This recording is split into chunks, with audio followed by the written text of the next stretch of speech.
DVT, deep vane thrombosis ಆಗೈತಪ್ಪ ಅಂತಂದ್ರೆ so ಮನ್ಯಾಗ ಕೂತ್ಕೊಂಡು ಚೇರ್ ಮೇಲೆ ಕೂತ್ಕೊಂಡು ಕೆಲವು ವ್ಯಾಯಾಮಗಳನ್ನು ಮಾಡ್ಬೋದು. ಹಾಗೆ ಆಫೀಸ್ ಹೋಗೋರಿದ್ರು ಅಂತಂದ್ರೆ ಸೊ ಆಫೀಸ್ನಲ್ಲಿ ಬಿಡುವು ಸಿಕ್ಕಾಗ ಸೊ ಅಲ್ಲಿ ಕೂಡ ನೀವು ವ್ಯಾಯಾಮಗಳನ್ನು ಮಾಡ್ಬೋದ್ರಿ. ನಮಸ್ತೆ, ನಾನು ಮಂಜುಳಾ, ನಿಮ್ಮ ಯೋಗ ಕೋಚ್. ಸೊ ಕೆಲವೊಂದು ಎಕ್ಸಸೈಸ್ ಮಾಡೋದ್ರಿ, ಆಮೇಲೆ ನೀವು ಟ್ರೀಟ್ಮೆಂಟ್ ಜೊತೆಗೇನ ಸೊ ಈ ವ್ಯಾಯಾಮಗಳನ್ನು ಮಾಡ್ರಿ.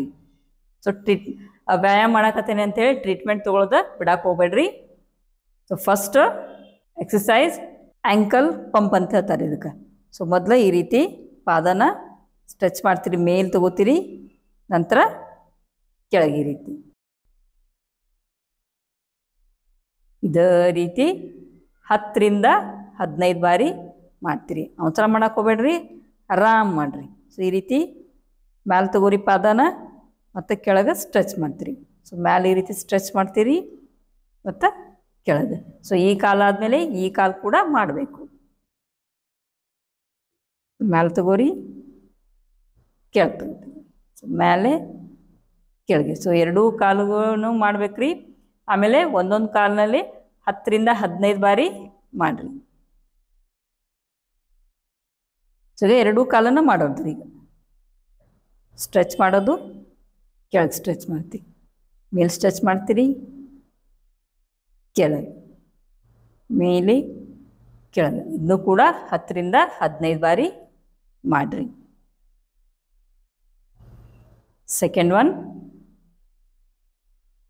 ಸೊ ಈ ರೀತಿ ಕಾಲನ್ನು ಮ್ಯಾಲೆ ತಗೋತೀರಿ, ಈ ರೀತಿ ಪಾದನ ನಿಮ್ಮ ಕಡೆ ತಗೋರಿ.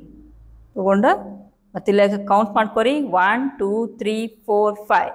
ಮತ್ತಿದನ್ನ ಕೆಳಗೆ ಬಿಡ್ತೀರಿ ನಿಧಾನವಾಗಿ. ಮತ್ತೆ ನಿಧಾನವಾಗಿ ಮ್ಯಾಲೆ ತೊಗೊಂಬರ್ರಿ, ಪಾದ ನಿಮ್ಮ ಕಡೆ ಹೇಳ್ಕೊತೀರಿ ಈ ರೀತಿ. ನಂತರ 1 2 3 4 5 ವಾಪಸ್. ನೆಕ್ಸ್ಟ್ ಈ ಕಾಲು ಕೂಡ ಮಾಡ್ತೀರಿ. ಕಾಲು ಮ್ಯಾಲೆ ತೊಗೊಂಬರ್ತೀರಿ, ಪಾದ ಮ್ಯಾಲೆ ಮಾಡಿರಿ. ಸೊ ಇಲ್ಲಿ ನೋಡ್ರಿ, ಇಲ್ಲಿ ಭಾರ ಬೀಳಾಕತ್ತೈತಿ. ಸೊ ಇಲ್ಲಿ ಕಾಲೆಲ್ಲ ಸ್ಟ್ರೆಚ್ ಆಗತ್ತೈತಿ, ಅದ್ರ ಕಡೆ ಗಮನ ಹರಿಸ್ರಿ. ಸೊ ಇಲ್ಲಿ ಬಂದಮೇಲೆ ಸೊ ಸ್ಟೇ ಇರ್ರಿ, 1 2 3 4 5 ಅನ್ರಿ, ಮತ್ತೆ ಕೆಳಗೆ ಬಿಡ್ತೀರಿ. ಉಸಿರಾಟ ಮಾತ್ರ ಸಹಜವಾಗಿರಲಿ, ಉಸಿರನ್ನು ಗಟ್ಟಿ ಹಿಡ್ಯಾಕೆ ಹೋಗ್ಬೇಡ್ರಿ. ಸೊ ಇದನ್ನು ಕೂಡ ಈ ಬಲಗಾಲಿಗೆ ಒಂದು 10-15 ಬಾರಿ ಮತ್ತು ಎಡಗಾಲಿಗೆ ಒಂದು 10-15 ಬಾರಿ ಮಾಡ್ತೀರಿ. ಸೊ ನೆಕ್ಸ್ಟ್ ಎರಡೂ ಕಾಲನ್ನು ಮಾಡೋದು. ಸೊ ಇದೇ ರೀತಿ ಎರಡೂ ಕಾಲುಗಳನ್ನು ಒಮ್ಮೆಲೆ ಮ್ಯಾಲೆ ತೊಗೊಳ್ಳೋದು. ಸ್ಟ್ರೆಚ್ ಮಾಡ್ತೀರಿ, ಪಾದನ ನಿಮ್ಮ ಕಡೆ ತೊಗೋತೀರಿ. 1 2 3 4 5 ನಿಧಾನವಾಗಿ ಕೆಳಗೆ ಇರ್ತೀರಿ. ಮತ್ತೆ ತೊಗೋತೀರಿ ಈ ರೀತಿ 1 2 3 4 5 ವಾಪಸ್. ಇದನ್ನು 10 ಬಾರಿ ಮಾಡಿರಿ. ನೆಕ್ಸ್ಟ್ ನೀ ಲಿಫ್ಟ್ ಮಾಡೋದ್ರಿ. ಈ ರೀತಿ ಕಾಲನ್ನು ಮ್ಯಾಲೆ ತೊಗೋತೀರಿ. ಇಲ್ಲಿ 1 2 3 4 5 ಡೌನ್. ಮತ್ತು ಮ್ಯಾಲೆ ತೊಗೋತೀರಿ. ಸಹಜವಾದ ಉಸಿರಾಟ ಇರಲಿ, ಆರಾಮ್ಸೆ ಮಾಡಿರಿ. 1 2 3 4 5 ಡೌನ್. ಸೊ ಈ ಕಾಲಿಗೆ 10 ಬಾರಿ ಮಾಡ್ತೀರಿ. ನೆಕ್ಸ್ಟ್ ಈ ಕಾಲಿಂದ 10 ಬಾರಿ ಮಾಡಬೇಕು. ಲಿಫ್ಟ್ ಮಾಡ್ತೀರಿ. 1 2 3 4 5 ಡೌನ್. ಮತ್ತೆ ಮ್ಯಾಲೆ ತೊಗೋತೀರಿ. 1 2 3 4 5. ಸೊ ಇದೇ ರೀತಿ 10 ಬಾರಿ ಮಾಡೋದು. ನೆಕ್ಸ್ಟು ಸೊ ಸ್ವಲ್ಪ ಮುಂದೆ ಬರ್ತೀರಿ. ಸೊ ಮುಂದೆ ಬಂದು ಹೀಲ್ಸ್ ಮತ್ತು ಟೋಸ್ ಮೂಮೆಂಟ್ ಅಂದರೆ ರೇಸ್ ಮಾಡೋದು. ಸೊ ಫಸ್ಟ್ ಈ ರೀತಿ ಹೀಲ್ಸ್ ಅಪ್ ಮಾಡೋದು, ಹೀಲ್ಸ್ ರೇಸ್ ಆ್ಯಂಡ್ ಡೌನ್. ಈ ರೀತಿ ಸ್ಟ್ರೆಚ್ ಮಾಡೋದು, ಮತ್ತು ಈ ರೀತಿ. ಸೊ ಇದನ್ನು ಒಂದು 10 ರಿಂದ 15 ಬಾರಿ ಮಾಡಿರಿ. ಸೊ ಒಂದು 5 ಬಾರಿ ಸ್ಲೋ ಮಾಡಿರಿ. ನೆಕ್ಸ್ಟ್ ಫಾಸ್ಟ್ ಮಾಡ್ತೀರಿ ಈ ರೀತಿ.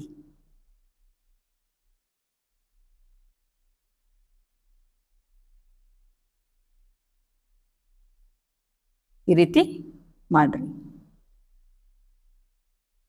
ನೆಕ್ಸ್ಟ್ ಮತ್ತೆ ಸ್ವಲ್ಪ ಹಿಂದೆ ಹೋಗ್ರಿ. ಹೋಗಿ ಬಲಗಾಲನ್ನು ಈ ರೀತಿ ತಗೋರಿ. ಸೊ ಇಲ್ಲಿ ಮಸಾಜ್ ಮಾಡೋದು, ಕಾಫ್ ಮಸಲ್ಸನ್ನು ಮಸಾಜ್ ಮಾಡೋದು. ಸೊ ಕೆಳಗಿಂದ ಮೇಲೆ ತೊಗೊಂಬರ್ತೀರಿ ಈ ರೀತಿ ಮಸಾಜ್, ಕೆಳಗಿಂದ ಮೇಲೆ. ಇದನ್ನು ಕೂಡ ಒಂದು 10 ಬಾರಿ ಮಾಡಿರಿ ಈ ರೀತಿ. ಸೊ ಎರಡೂ ಕಾಲು ಮಾಡ್ಬೋದು. ಈ ಕಾಲು ಬಿಡಿಸ್ಕೊಂಡು ನೆಕ್ಸ್ಟ್ ಈ ಕಾಲು.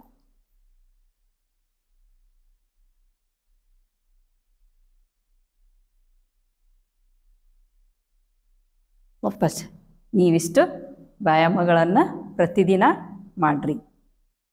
ಡಿ ವಿ ಟಿ ಆಗೋಕ್ಕೆ ಕಾರಣ ಏನಂತಂದ್ರೆ ಸೊ ಕೆಲವೊಮ್ಮೆ ನಮ್ಮ ಲೈಫ್ ಸ್ಟೈಲ ಕಾರಣ ಆಗ್ತೈತ್ರಿ. ಆಮೇಲೆ ನಮ್ಮ ಪ್ರೊಫೆಷನ್ ನಿಂತ್ಕೊಂಡು ಕೆಲಸ ಮಾಡೋದು, ಆಮೇಲೆ ಕೂತ್ಕೊಂಡು ಕೆಲಸ ಮಾಡೋದು, ಡ್ರೈವಿಂಗ್ ಇತ್ತಂತಂದ್ರೆ ಸೊ ಅದು ಕೂಡ ಡಿ ವಿ ಟಿ ಆಗೋಕ್ಕೆ ಕಾರಣ ಆಗ್ತೈತಿ.